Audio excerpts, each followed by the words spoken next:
doing this tech conference back in September, and we're in our Ecamm headquarters. Everything is going along swimmingly, and all of a sudden Cox Cable decided to just not work in the middle of this important event. There's a couple thousand people like ready to see what's going on, and normally these things happen. It's a blip. It's a 5 minutes or 10 minutes blip or whatever. No, it was like the whole rest of the day.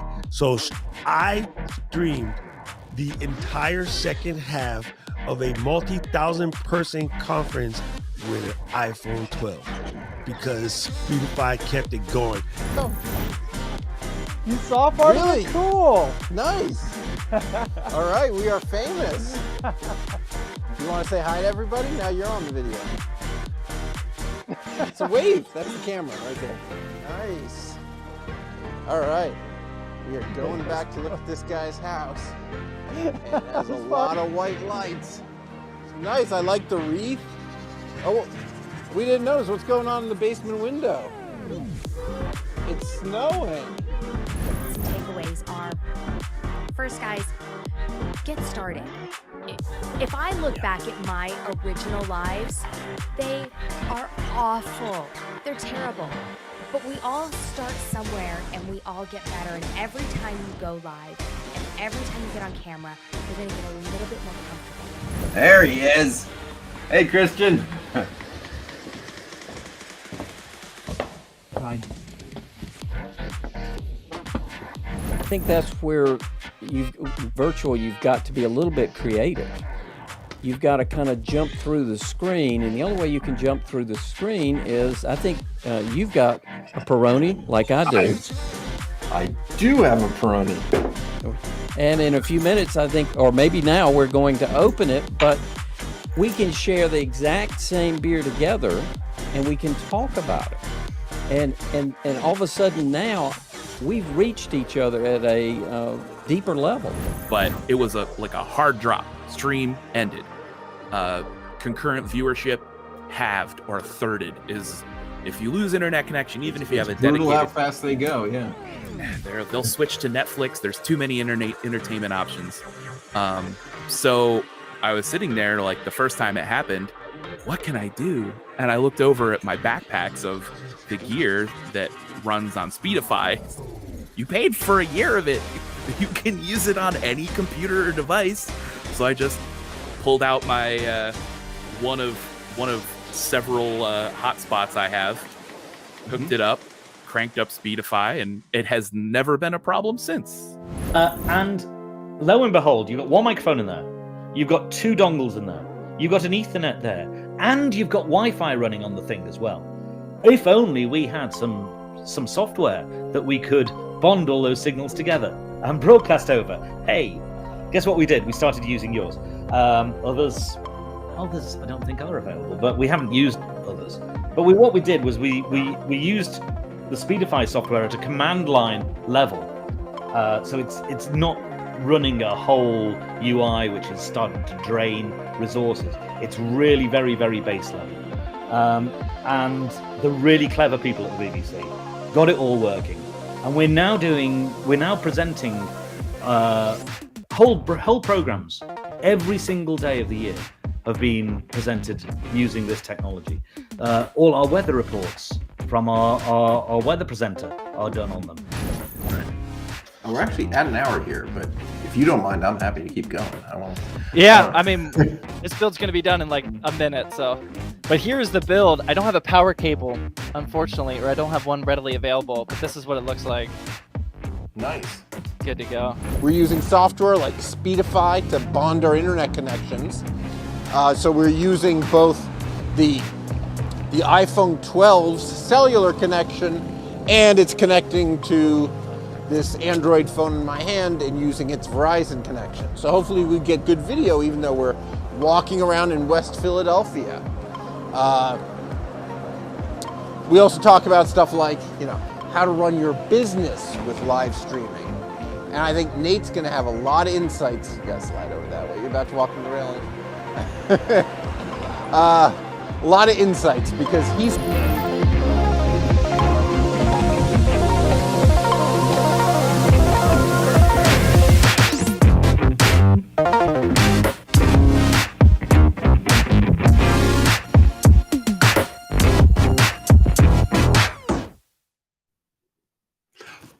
Welcome. So this is the 64th episode of Speedify Live, and I'm your host, Alex Gizis. With me today is Paul Richards, the marketing director at PTZOptics. Hey, Alex. Hey, Paul. Good to have you here. So Speedify Live, I'm sure you know, this is the show where we talk about, succeeding at live streaming, right? We talk about the technology, stuff like cameras and software, and we talk about stuff like how to actually set up your studio and how to make engaging content and how to market it. And I think we're going to cover a lot of those topics today with you, right? I think we're going to start with the hardware, but you're doing a lot of interesting stuff, aren't you? Yeah, I mean, I'm here and we have a pretty complicated studio. In fact, it's so complicated that I actually set up my smartphone to join today if we have an audio issue, because I've got Speedify on my phone and we've got like an 8-camera production system here. And when we were testing, we were having some audio latency.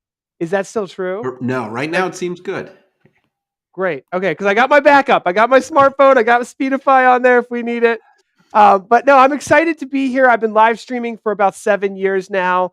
I was live streaming before Facebook Live, when YouTube and Twitch were the only kind of popular options. And it's been incredible, Alex, to see this industry evolve and change over the past few years. Sure. So how did you get started in live streaming? Yeah, well, it was really to market our business. So we started PTZOptics outside of Philadelphia. We decided to become a camera manufacturer and focus specifically on live streaming and try to make the cameras so that you could be a one-person video production system. Because the great thing about PTZ cameras are you could have a joystick controller and have 4 or 5 cameras and just have a single controller. So to us, that was kind of eye-opening, whether you were doing that for Zoom, or GoToMeeting, which was popular, Skype at the time, or to just sit in a boardroom, sit in a conference room, find a little meeting space and do these live streams. And so I got started to literally market the products that we had available in the live streaming space. Nice. So can you tell us a little bit more about PTZOptics and your products? Yeah, of course. So basically, we have pan-tilt zoom cameras. Let me see if I can do show you a couple of them. This is one of them here, and I think I have PTZ control of this one, so I could zoom in on it with you guys to show you what they do. But basically, we create pan-tilt zoom cameras. Let's see here. I'll switch to this 30X Studio one here. And we are out of Philadelphia. And we offer HDMI, SDI. This is a little look at our studio here. We have four different sets in this studio. Yeah, it's really fun. We've got like there's something blocking my way here, but we've got like an arcade, esports kind of area, stand-up desk area, and then we have where I'm at over here, and then that's the production kind of beast gaming PC area over there as well. So we've been live streaming for about 6 or 7 years, and you'll see pan-tilt zoom cameras like everywhere, including up in the ceiling up here. And so I've got them everywhere. A lot of our customers, you'd be surprised, whether it's a church or a business, are putting in remotely controllable cameras so that smaller teams can do a lot more with their production equipment. Thanks. So I think it's worth pointing out that we are live streaming here. This is live. So if people have questions for me or questions for Paul, you can go ahead and ask them, and we should see them. Let's see. All right.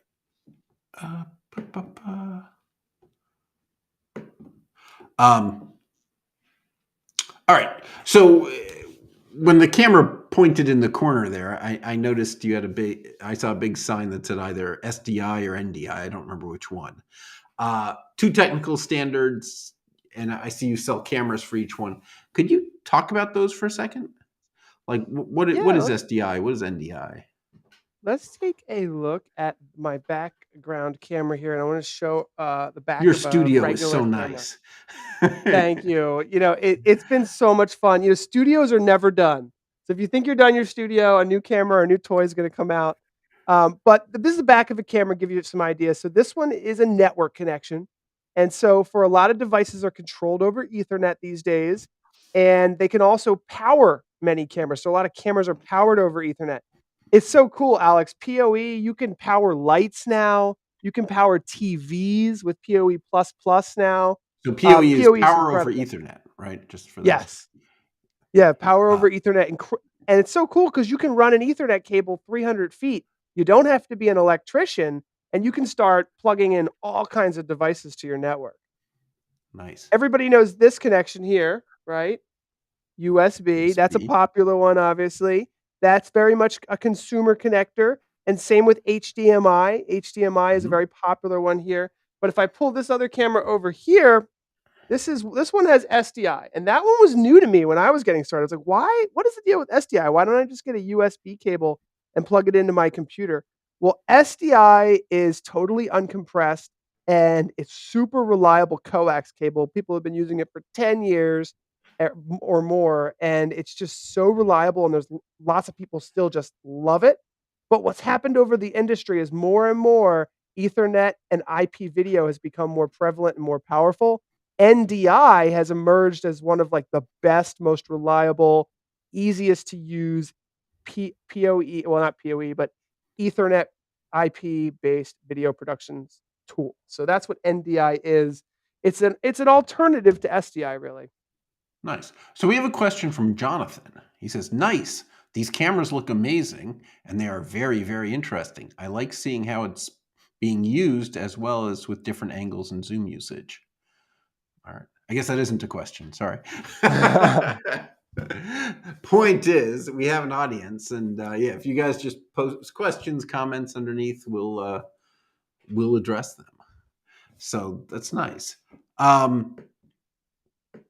So how the pan tilt zoom stuff and live streaming?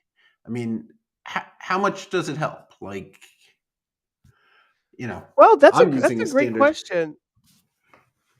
Here's a camera I'll show. So this one is auto tracking, and when you get into auto tracking, it's really kind of cool because what you're able to do is have the camera follow you. And so, yes, you can sit in front of a desk and have a webcam, and that could be your setup, and that's cool. And I think you can set it and forget it, and it's awesome. But there's so many areas where an auto tracking camera can really help. For example, if you're a teacher, right, and you're standing up in front of a school or something like that, and you're scribbling down notes and you're writing things down, and then all of that video is being recorded for all the college students, to take their notes, or attend class remotely. So auto tracking is one that has been like a big game changer because with pan tilt zoom, the cool thing is that the zoom part of it, the like the actual optical zoom part of it, what it allows you to do is have your camera very far away from you, right? And so rock concerts, right? Places, concert halls, churches, places like that.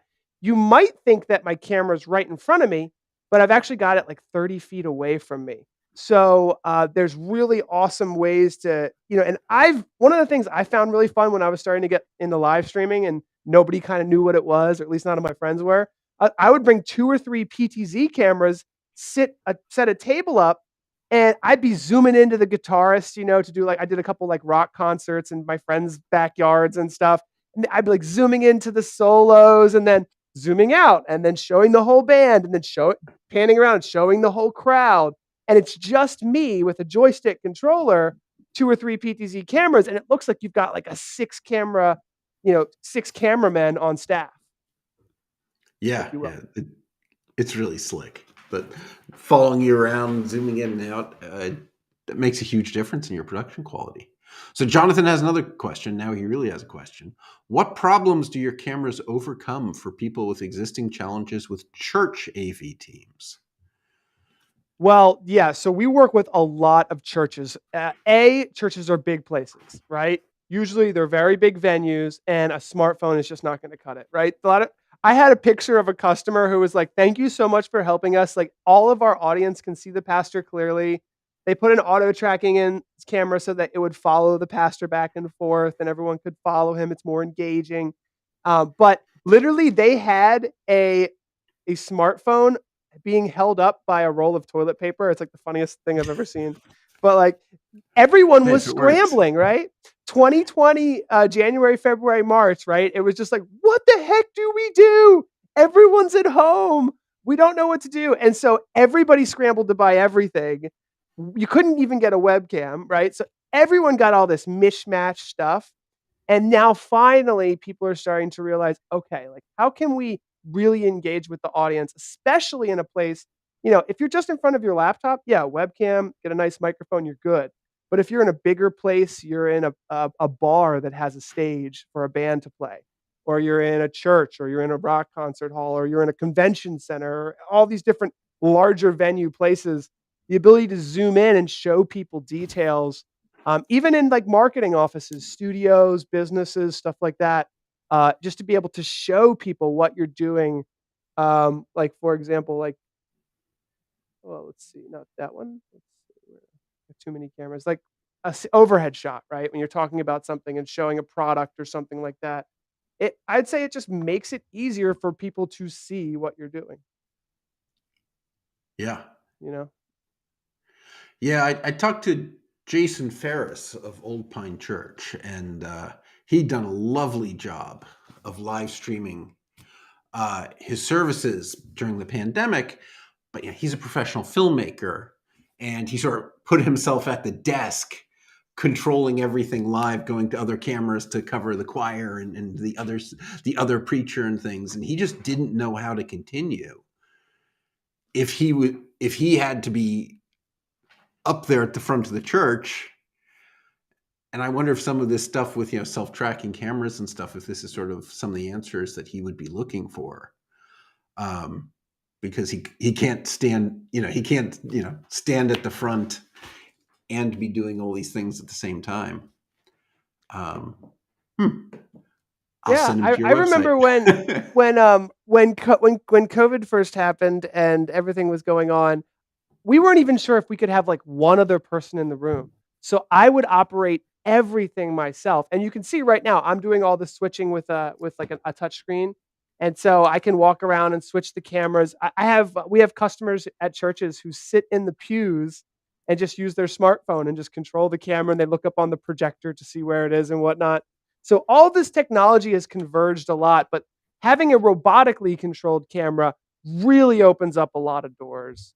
Especially with like getting that plug-in for the camera into OBS, right? And which we did in 2019, or getting, vMix and Wirecast and all these different streaming softwares, putting the PTZ controls directly into the streaming software really allows you to, have that one console, one computer does all concept.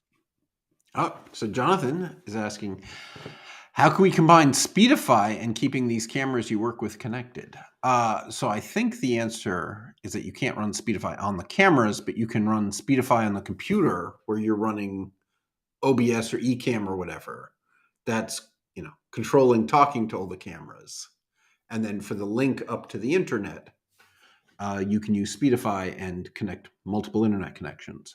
So right now, by the way, so Speedify is my app that combines multiple internet connections. So I'm on a Mac Mini, and I have Ethernet plugged into a Comcast cable modem. And then I have an iPhone tethered with USB to give me a backup cellular connection. And then the Wi-Fi on the Mac Mini is connected to this Android phone's hotspot. So I have a second cellular connection. So should Comcast fail, which it has before, I have two different cellular connections to fail over to. So at this second, I'm not bonding, right? It's just using the Comcast because it works fine. But if things blow up, I'll fail over. And if I had a PTZ camera hung off this computer, all of its video would be protected too. Sorry, so I took that one myself. And we're starting to see, by the way, more and more app-based video switchers. So there was a new one that just came out called Top Director for iOS, and there was always one called Switcher Studio for iOS as well. And so, like, if you can ingest NDI video feeds over your network, Wi-Fi can be a little problematic unless you're really good with Wi-Fi and you've got a great Wi-Fi system. But yes, you can actually use smartphones with cameras, and then you could use the Speedify app too. Nice. Yeah. Yeah, I hear good things about Switcher Studio. So you also have the new website, right? Stream Geeks. Yeah, we got to give you guys the story on Stream Geeks. We just got so excited about streaming and video production, and we were kind of going crazy. Like our boss was like, "What are you guys doing with all these streams?" Like, I'll show you even example. Like, we came up with like a super chat siren. So in our live stream, if somebody I did a need super one. chat on YouTube, they're great. It work. I can talk about how it works and everything. You get a super chat. The siren goes off. It's super fun. I mean, we were having so much fun. It was crazy. And they were just like, "Hey guys, we don't want to stop your creativity. We don't want to stop you from doing all these crazy live streams, but why don't you create a channel just called Stream Geeks where you and anyone in the community can just geek out and join these live streams and be part of it?" So we started Stream Geeks, and on streamgeeks.com, it's still kind of in beta. We're hoping to launch at NAB this year. But you can share your live streaming systems, post questions, and collaborate with other people. And so that's how Stream Geeks came about. Oh, nice. So you're launching at NAB, huh? Yes. So are that's you're going end in of person? April. The shows are back? Well, Alex, yes, I will be there. I'll be interested to see how many other people will be there. The show had already kind of peaked at 90, 110. I don't remember. It was somewhere in the 100,000 people range. And it was an awesome show, right? It was like the best show for the stream. It was the biggest broadcast and streaming show there is in the entire world. Because CES is not necessarily all streaming, although a lot of streaming stuff goes on there. So it's the biggest live streaming and broadcast show in the world. Absolutely best networking opportunities in the industry. And it was so sad that it's been delayed, canceled. And now it's finally happening. I don't believe we have to wear masks. You do need to provide proof of vaccination. So everyone's got to be vaccinated, which provides some confidence in, everybody going back to normal. I'm very excited to go. I'll report back and I'll let you know how many other people attend. Stereo is asking, I was looking on PTZ's website. Do you only sell in the US? Are you going to sell them in Europe? I believe So he's they in are Romania. available. They are available in Europe. One of the big distributors there that I know of is called Exertis. They're like a multi-billion-dollar distribution company from Europe. So I'm sure they operate in pretty much all the states or countries in Europe. So yes, we are available in Europe. Nice. So one thing that you and I were talking about before, I feel like I just need more videos on my website. And I was thinking, what do you think about using these live streaming tools to, record product demos and just making them your videos?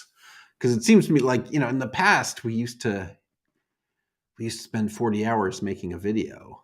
And it seems like here now, like in an hour, I make an hour's worth of video. I have spent so much time thinking about video and the power of video. It's really interesting. It's interesting. I've looked at so many YouTube channels, and you can look at like 2 YouTube channels in the exact same space, right? Mm-hmm. And like Stream Geeks, for example, we have 40,000 YouTube subscribers. There's another gentleman named Michael Friera Jr., and he has 150,000 YouTube subscribers. Now, he used to have the same amount of subscribers that we did. Like, we were like talking about the same stuff, streaming stuff, OBS stuff, Zoom stuff, whatever. He puts 40 hours a week into he makes 3 videos a week, and I think he puts all 40 hours into that.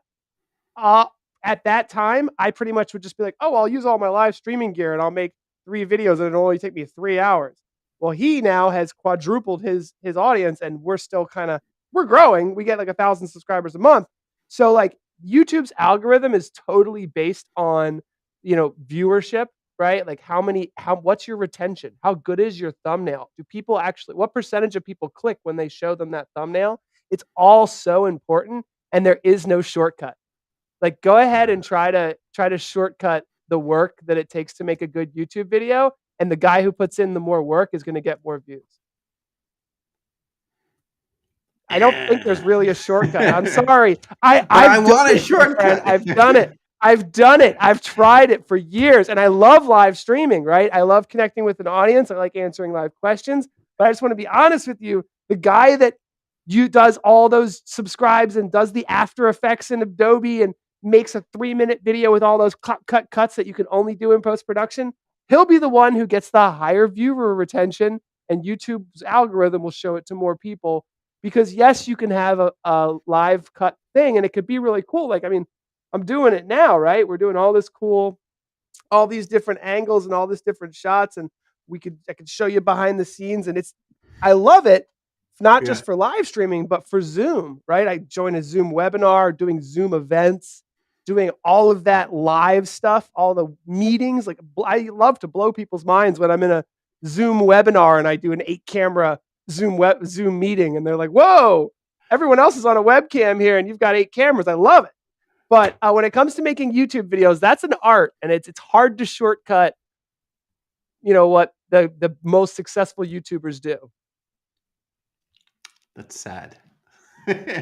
I'm sorry. Of course, if it was that easy, everyone would be doing it already, and it still wouldn't, and it wouldn't work anymore, right? Okay, so let's audio equipment. You talked a lot about cameras, but what are you doing for audio? Yeah, let me. I'm gonna go up to my ceiling camera here. I'm gonna take a couple of microphones and show you guys what we do, because I'm really happy with what we do, and it's a little different than other people. So this is a Shure microphone pack. It's got my name on it because I got one for each person. We would like label everything. This is a headset mic. So you notice I have the ability to like walk around, right? I'm standing up, not sitting. I'm not tethered to anything. So this is totally wireless, and it goes back to our video production computer. And so we can have like 4 people in this setting, walking around, going totally wireless. Now, got to remember, it's more than just a mic, right? I also have to be able to hear you. So I also have in-ear monitor. So I've got 2 battery packs in my back pockets. One of them is connected to a microphone. One of them is connected to an earbud. It's kind of a pain in the butt, but it gives me the ability to, move around and do things and be animated and have my auto tracking camera and everything. So is what it is. It's just, that's what we do here, because it gives us that ability to kind of like move around and grab things. And my microphone's always, right here. So the audio doesn't change. All right. Yeah, so why don't we talk about that super chat siren? You offered you can explain how it works. Yeah, sure. So, all right, let me pull this up. So I remember, this is kind of dating me almost, I feel like, but I remember the day that YouTube announced super chats. And I was like, oh, this is going to be big for the streaming industry.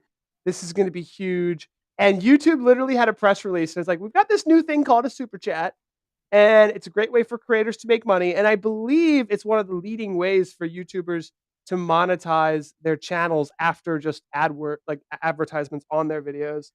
And basically you live stream and people send you money, right? It's like, thank you. Here's my question. It pins it to the top. It's called a super chat.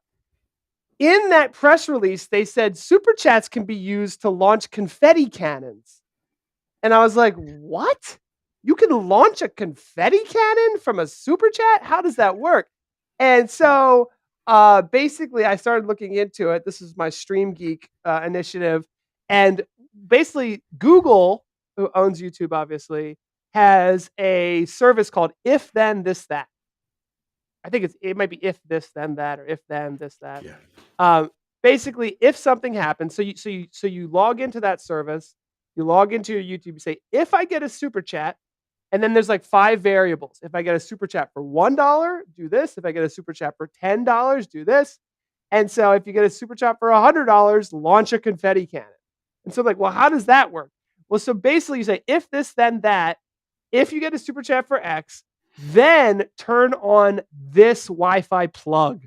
That's all you got to do, right? So there's a thing in the world that takes electricity. This obviously has a plug on it.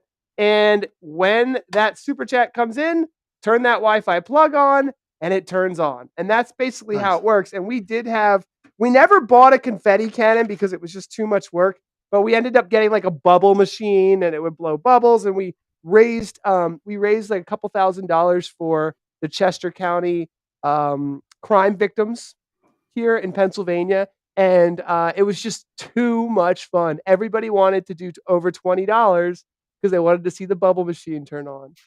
Nice. That's actually pretty cool. So I use if this then that. If I just refer to it as. I don't know if that's what other people say. I've got a Slack channel and I've got IFT watching Twitter for anyone mentioning me or Speedify, and watching, like 8 different social networks, as well as the government databases of security vulnerabilities. And any of these ever return a result, it pokes me on Slack. And so I just have this running channel of things on the internet I should know about. So it's a neat service. All right, Tech in the City in Honolulu asks, yep, when I go on a Zoom meeting with my ePTZ camera, Huddlecamhd Pro through Ecamm Live, it gives me a professional presence. Okay, again. I actually have that camera here. Let me see if I'll show it up. That's one of my favorite cameras. I wasn't sure if we were going to talk about that or not. This is called the Huddlecamhd Pro, and it came out not that long ago. It's basically a 4K USB webcam, but it acts like a PTZ camera. So I was really excited when this came out. So it's digital pan-tilt zoom, so So it's all in electronic software. pan-tilt zoom. Okay. Yeah. So it's 4K. It's got a 4K resolution, but you can actually operate it directly like a PTZ camera. So I was really excited. I think that's not the complete future of PTZ cameras, but it's definitely an innovation area of pan-tilt zoom. Right. So the full 4K is huge, and then you can have a little 720p window inside that you move around. Is that essentially the idea? Exactly. Okay. Yeah. Yeah. 4K is a lot of pixels. So what other gadgets we should know about that you use while you're live streaming? Yeah, I mean, when I get that question, I've got a lot here, and there's the one that's most powerful is actually the phone. Believe it or not, just the regular old smartphone is so powerful, and I can turn my smartphone into a camera that I can pull into this stream, and then I can really show you some stuff. Do you want me to do that? Yeah, let's go for it. So I kind of have to So pull that while you in. do that, I'm using my cell phone as my camera right now, using Camo. Right. Nice. So there's a USB cable, a lightning cable connecting it to my Mac. So that's the camera I'm using here.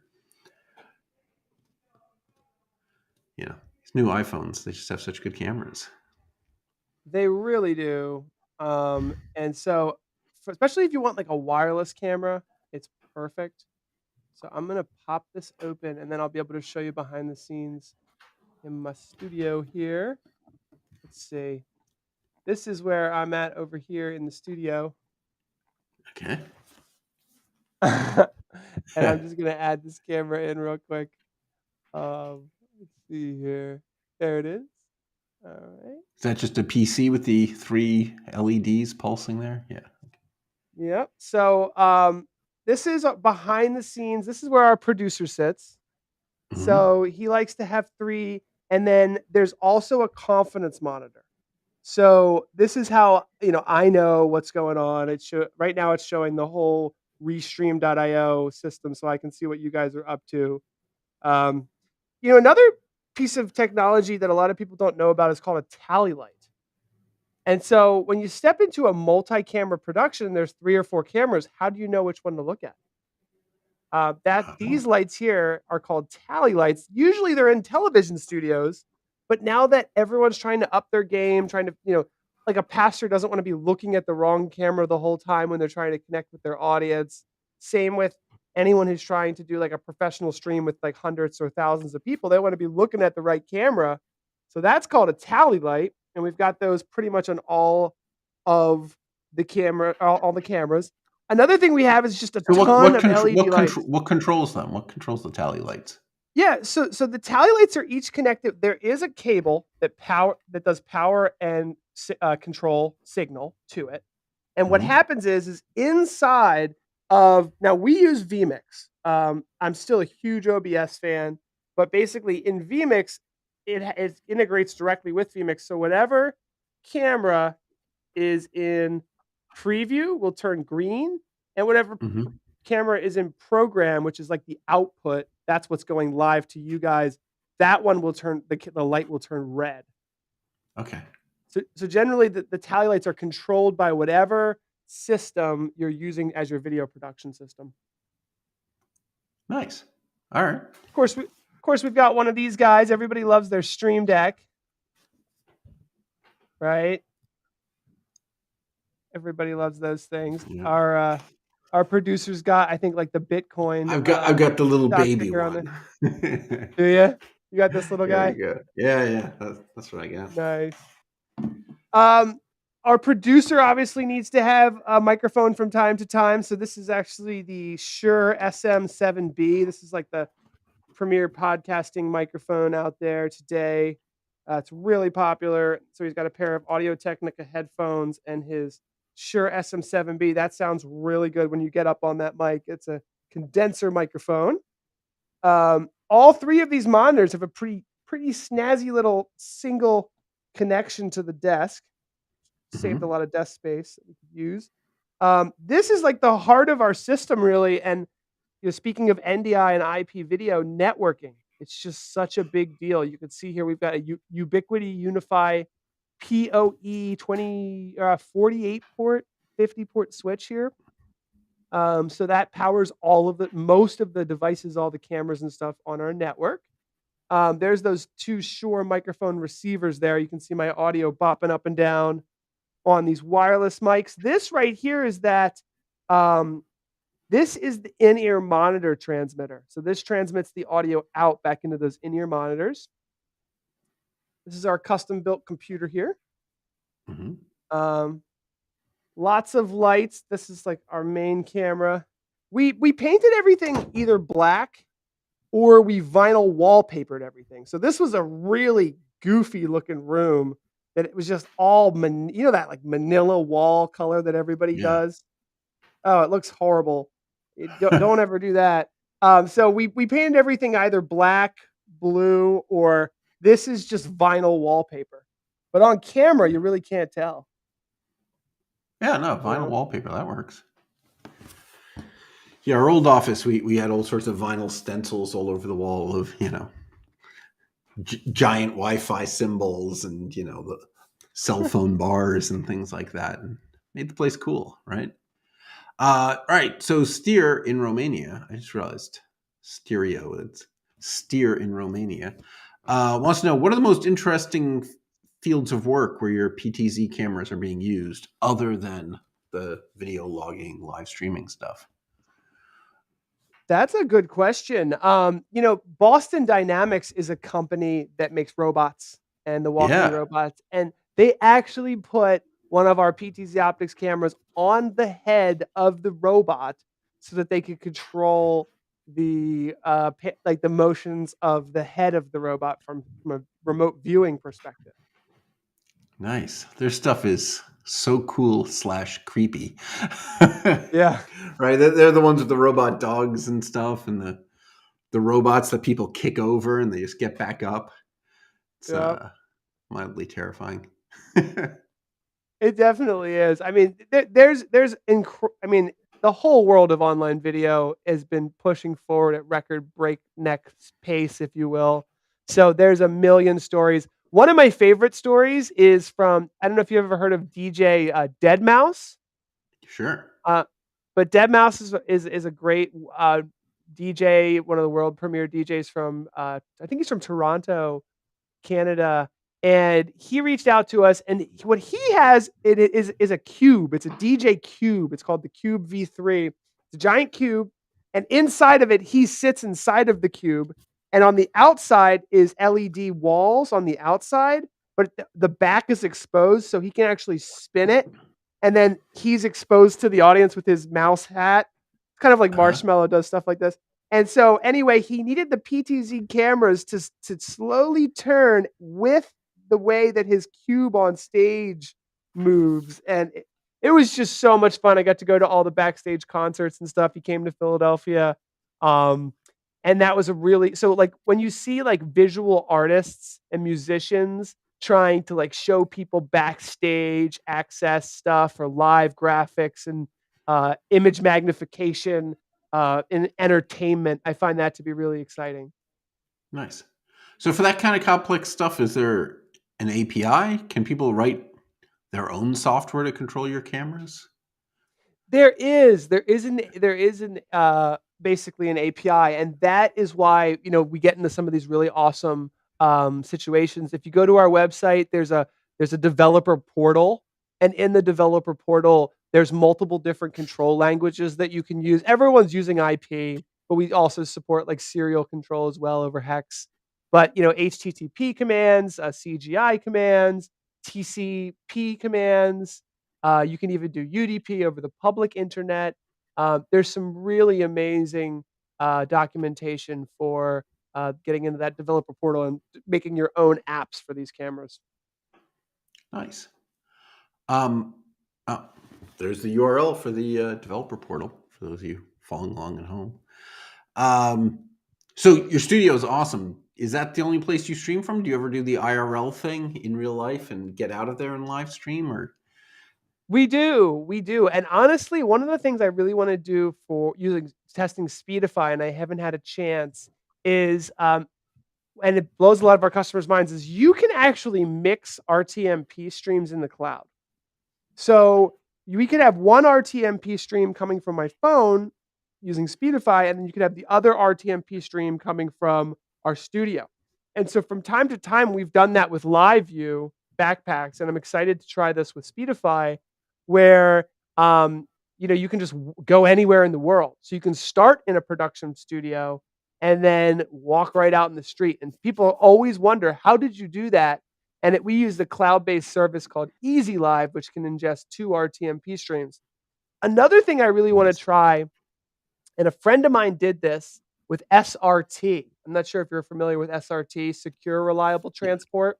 Yeah, it's a new replacement for RTMP, right? It is, and it's got fixed latency, and it's a little bit more control. There's a free app for iOS and Android called Larix Broadcaster, and you can broadcast SRT with it from your smartphone. The cool thing is that you can actually have 4 or 5 of your friends with smartphones, okay? And you can actually have a multi-camera production, live production happening with just smartphones. So a friend of mine is called The Urbanist, and he's a really successful IRL streamer. He just goes to cities and takes people on multiple hour-long tours of different cities. It was the first time he ever did it, and he asked me to help him. And a couple of my friends were helping him, and they had like 3 cameras following him. And I don't even know if they knew about Speedify at the time. They were just using, New York City has really good cellular. So they were just using 2 megabit per second cellular streams out of SRT, bringing it all back to a computer that had really good internet and live switching the cell phones with vMix. And it was just so cool. Like they had tracking on the iPhone. So they had like a map of where he was going. It's just, the technology is just incredible what's happening. Nice. Yeah, I've been using, or right now we use different services all the time, but right now I'm using Restream Studio, and it only allows you one guest by RTMP, and it's such a frustrating limitation. It's like so nice that you can have people join via web browser or RTMP, but only one RTMP. So I'm not sure which service last week we used something else to try to get 2 in by RTMP, but I don't know. Stuff is changing every couple of weeks. I'm sure that in 3 weeks they'll support multiple. Now that I've complained. Yeah, well, RTMP is just one way, so I think that's just designed for send your RTMP to Restream and they restream it. Because if you start mixing that with WebRTC, then that one person's not going to have any talkback. Yeah, I'm sure that's their logic. We wanted to do the video of RTMP off a cell phone without Speedify running Larix Broadcaster, and RTMP off Larix Broadcaster on a cell phone that's right next to it, right, mounted on the same panel, but using Speedify. It was easy to get the two to a display, so I could sit there in my office and watch the one without Speedify fall apart. But trying to RTMP them both to some web service that would put them together for me was.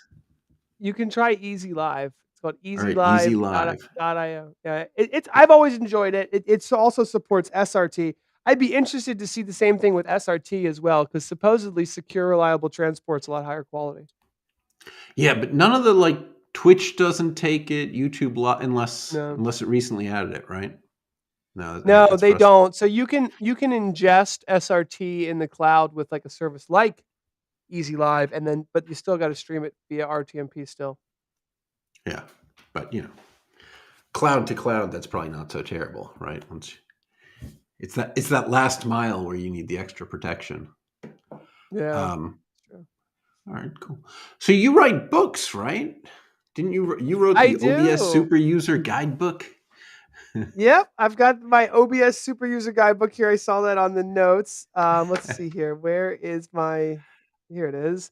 So this is the OBS Superuser Guide Book, and what I decided to do, just because we were talking about YouTube strategy, so it actually is kind of part of a YouTube strategy, is that we want to make lots of videos, right? But you got to have a plan behind them. I've learned this after years and years of making videos. It's like you can just randomly make a video every time you have an idea to do that, and that works if you're a travel vlogger or something. But if you're like a business or someone who's putting together like a course or something like a little bit more engaging, what I found is you need to have an outline. Like you need to have a plan, and then that way people can follow along and there's a reason to go directly to the next video.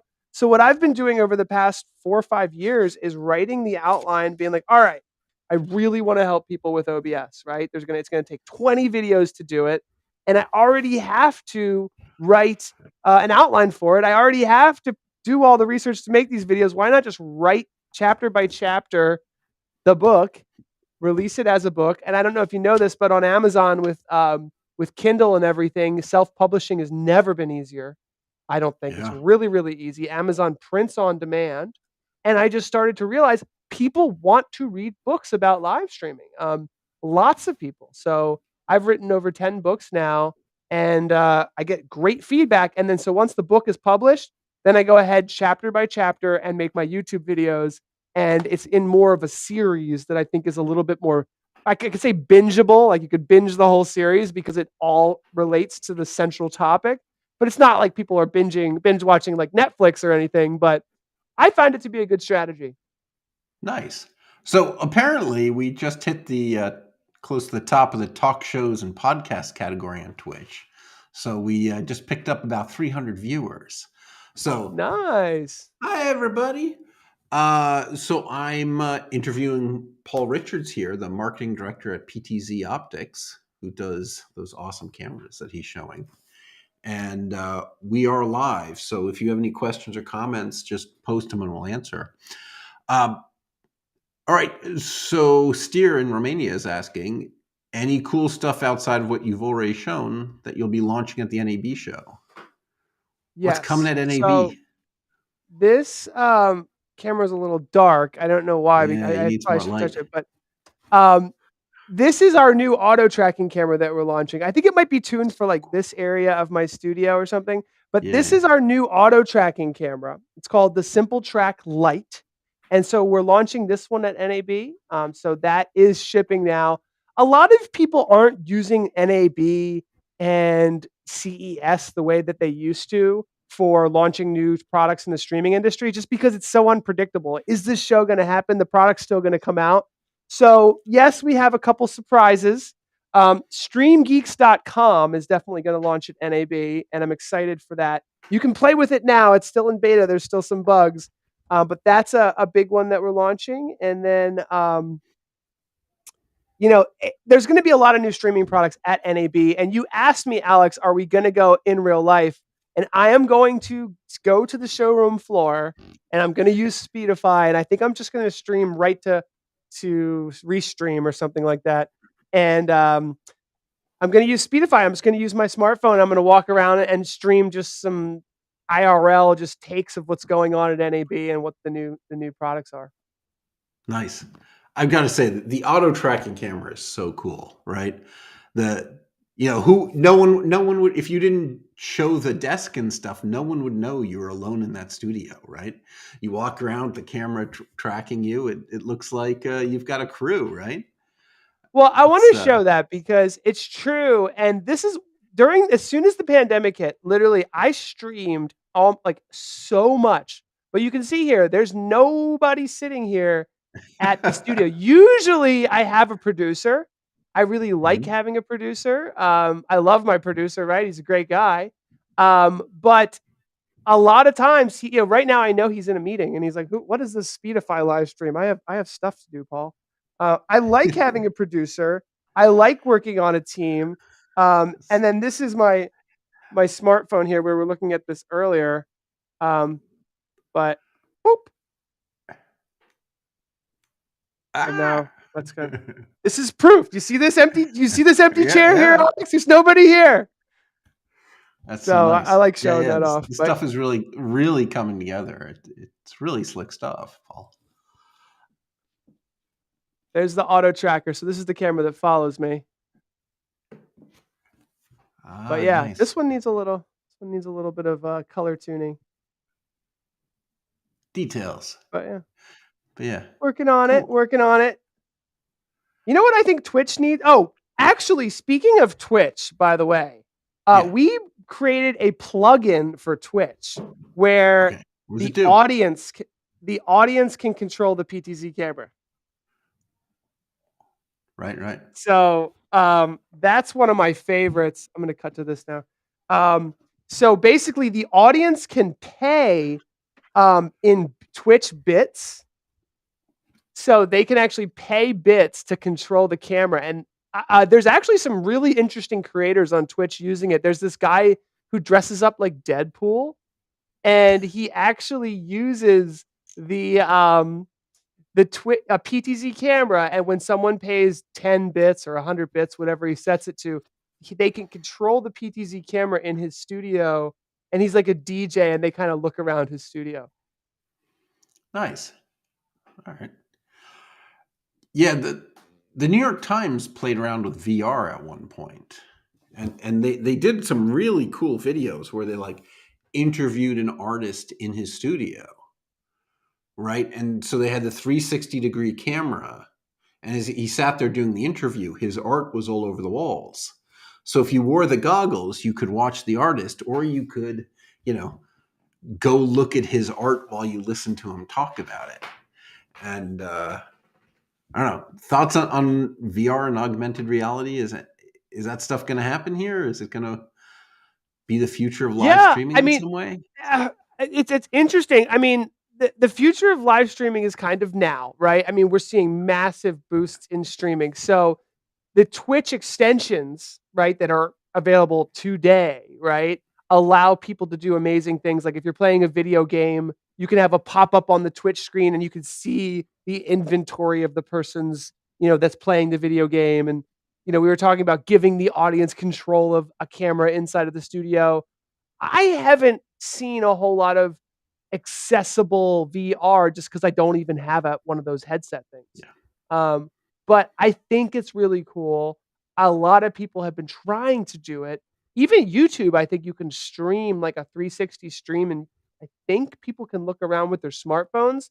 But I wonder if, this metaverse might kind of blow up, but it's not here yet. Yeah, I don't know. Yeah, I mean the Google Cardboard thing was completely goofy, right? Where you Yeah. slipped your phone into this cardboard thing and stuck it on your head, but the cardboard thing they gave them away. So I actually did play with it, right? And I'm sure these headsets are much better today, but I'm not going to drop $300 on on this toy I might not use. And is there enough content for it? And I think there's a real chicken and egg problem. There's also the problem that once you put that VR on, you're not doing anything but the VR, right? With the phone, anytime you want to look up, you can look up, but you can't even pretend once you go into one of these virtual worlds. And I think that might be kind of devastating to the whole concept, actually. You know what? Speaking of like new emerging technologies, one that I think will transform the live streaming industry is like blockchain and smart contracts. So I'm not 100% sure, but I've been talking to a lot of people who are saying, one of the great things about live streaming is that you can like charge for the content, right? Like you can monetize it. And like Twitch, if you're on Twitch, you can accept bits and you can have subscribers, and there's a pretty significant path for creators to make a living by creating content and streaming. In fact, I was at TwitchCon. I thought it was incredible. I mean, many of these creators way younger than me, and they're saying they're making a whole lot more money than me, right? And they're running around in Pokemon suits, and looks like they're having a blast. So I thought that was pretty incredible. I wonder if there will be like not an NFT, but like a cryptocurrency company that goes, hey, could we use smart contracts as a way to sell 10,000 tickets to a virtual event, and we don't even need US dollars anymore? I'm not sure, but that seems like a way to because a lot of the fees and everything with like PayPal and even Twitch, like Twitch takes, I think, from creators a lot of money. They take a big chunk out of all of this. And so blockchain and smart contracts would significantly democratize even like YouTube, like creators are making a lot of money on Twitch YouTube. takes half. Yeah, that's a lot of money. That is a lot of money.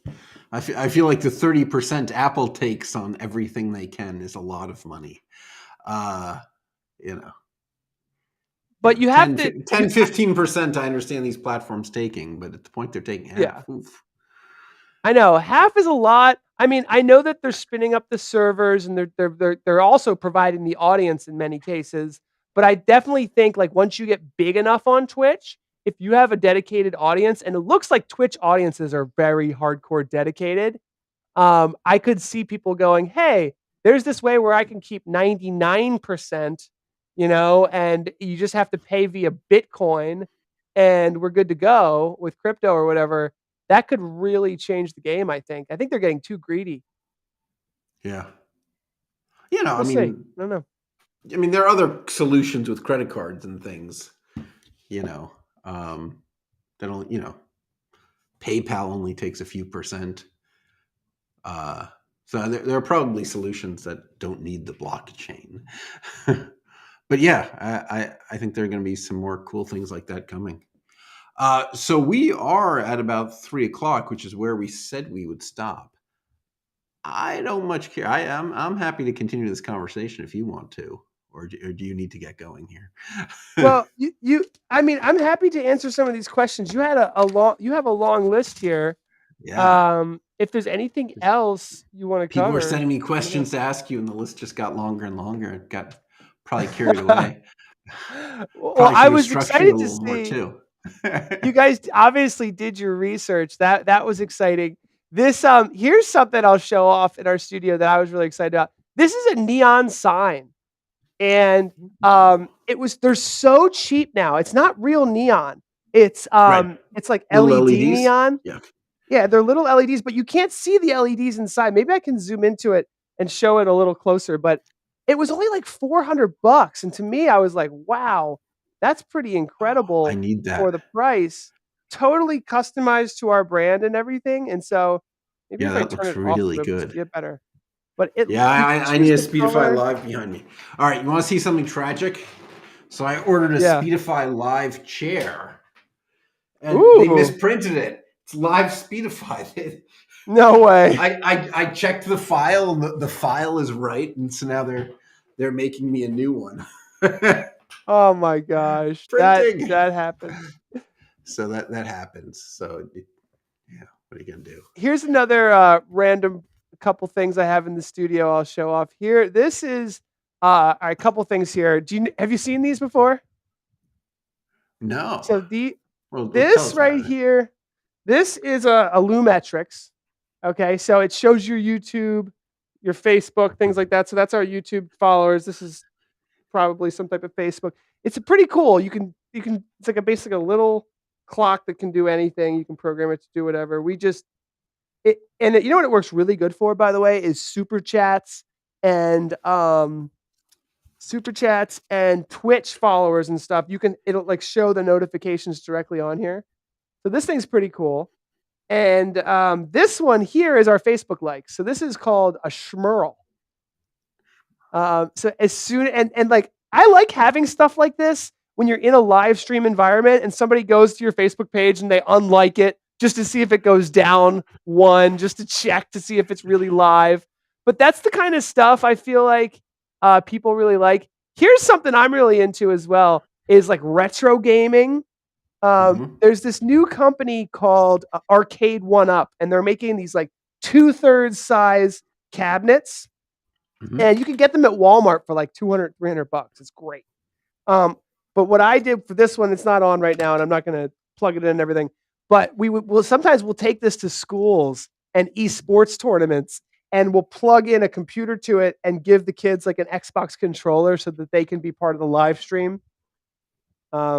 Streaming esports is a lot of fun. That's probably one of the most fun things I do in my job is it's been paused for the past couple of years, but getting together with kids and teaching them how to live stream and, also mixing that with video games and esports. It's just a lot of fun. Nice. Barbara says, yes, love Arcade Up. All right. Arcade Cool. 1UP's good. There's another one, if you're into Arcade 1UP, Barbara, that you should check out. I don't remember the name now. Oh, it's called like Arcade Legend or something. Legends Pinball. They actually have a digital pinball machine. And pinball machines are usually like $20,000, right? Yeah. But you can get these digital pinball machines now. I bought one for my basement. I think it was like $800, but it's got like 200 pinball tables on there. And even in that type of world where these like retro arcade games, now they're starting to live stream. Now they're starting to either connect a computer with OBS so that they can bring like one camera of actually playing the retro game and then another camera of the actual gameplay. It's just really cool, like online scoreboards, like it's all moving online, and it's just awesome. Steer says, I recommend you get an Oat Foundry split flap display. They're based in Philly as well. I've never heard of Oat Foundry. What is that? I'll take a look. I don't know. I'm gonna Google it here. Oat Foundry, we build cool stuff. Oh, they like your Facebook light. They build all sorts of displays that do the flaps. Okay. Oh, cool. Okay. That's in Philly. All right. I need to find these people and make them come on the show or something. Yeah. That's one thing I'll say, Alex, about having the live stream. I've been live streaming for 6 or 7 years. There's the best things that come of it. One is the audience giving you amazing ideas that you could never generate by yourself or even with your internal team. And then number 2 is all of these interviews that you do, like over a year, you end up with this large collection of people who know you, have FaceTime with you, remember this event with you, and then you go to NAB or you go to whatever TwitchCon or whatever show you're going to, and you're like, oh, I've never met you in person, but we were on a live stream together. Yeah, so I don't think this live stream has affected Speedify's sales directly, but sort of from a business development point of view, I had the head of $1 billion company call me the other day And he was just chatting away like he knew me. I suddenly realized he had been watching the streams. He does know me. Yeah. So like these streams apparently float around and people are noticing them. So that's kind of cool, right? Yeah, I think about books, right? Because by now I have like 50 interviews with super interesting people. There's certainly a book's worth of content there, but it would take some real wrangling to figure out how to organize it to something sensible. Kind of Yeah. software Books. companies and DJs all saying really smart things about live streaming, and there's something there somewhere. But Well, I'm happy for you on that front, and I'll tell you, for me too, I've had people stop me at at the grocery store and be like, "Hey, how you doing, Paul?" And I'm like, "What? We don't. Like, I'm not that." I don't believe people would actually like meet me that I don't know. But you had a phone. I mean, we both have had this, right? People calling you, they feel like they know you, and that's a great warm intro to business development. it's funny because I walk my dog around my neighborhood and people pass and they're like, "Hi, Ozzy," to my dog, right? Like more of my neighbors know my dog's name than mine. It's all right. He's probably more interesting. All right. So how do you build an audience? Can we talk about go to the other side? And any thoughts on how to, I mean, so far we've been talking about sort of cameras and organizing your streams, but I mean, I like to think of it as the blue ocean theory, if you will, as opposed to thinking about it. Just I wouldn't try to compete against somebody else. I do think you can look at what other people are doing in your space. But I do think it's about the blue ocean theory where you're like, all right, this is what everybody else is doing. How am I going to do it differently? What's my shtick, right? What's going to be different about what I do? But there is a lot to learn from others. Like I said in the very beginning of this, and I'll stick by it. You can look at two channels that are like almost exactly the same thing. They're both about movie reviews, or they're both about streaming, or they're both about this, or they're both about that. And literally the person who puts in more work and has the better looking videos and has the better hook, right? That first 5 seconds, the better storytelling capability actually keeps people watching. It's so night and day. It's like, I have a lot to learn myself. Because I was mentioning, there's this great guy. I've talked to him on the phone. I've been in Zoom meetings with him. His name's Michael Friera Jr.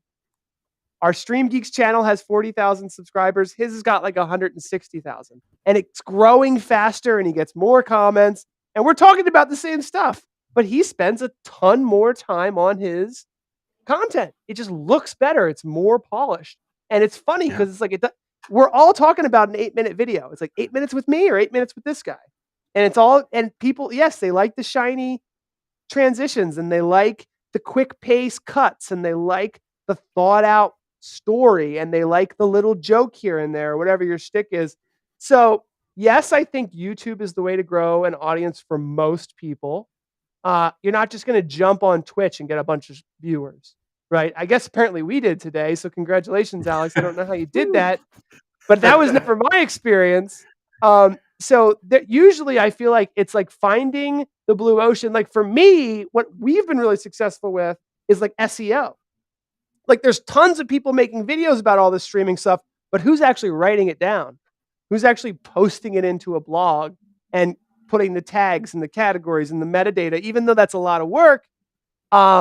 If no one else in your niche is doing that, and then you embed your video into there, we get like 20 to 30% of our video views through our website, and that's via Google rankings, right? So there's a lot of different ways to hack at building an audience, but there's no shortcuts, I don't think. I think that there's good strategies, but like creating video is definitely the number one way, creating really good videos.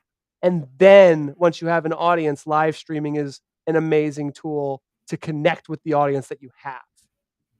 Right. That's awesome. All right. Yeah, we're at 3:10. We've been doing this for 70 minutes now. And any parting thoughts for our audience?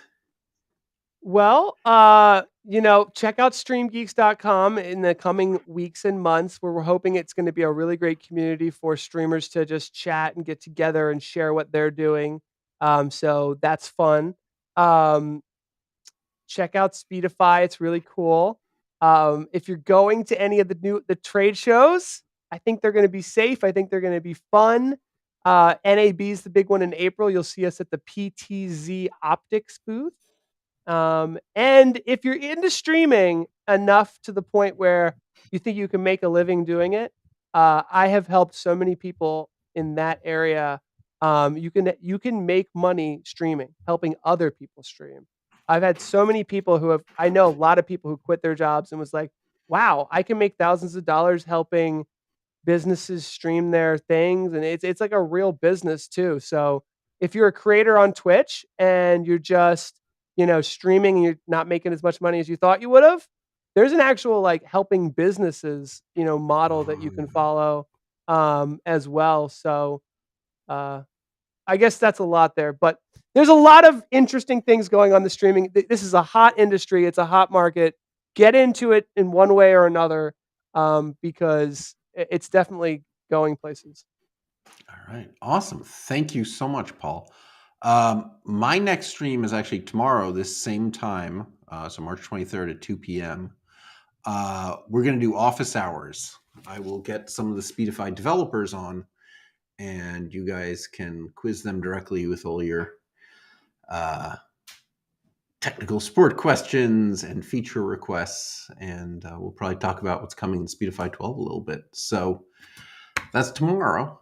For now, I think we're done. So thank you again, Paul. Your cameras look awesome. I appreciate it. The auto following stuff is so cool. I want it. Thanks, everybody. Take care. It was nice to meet you. All right. Bye. See you all online.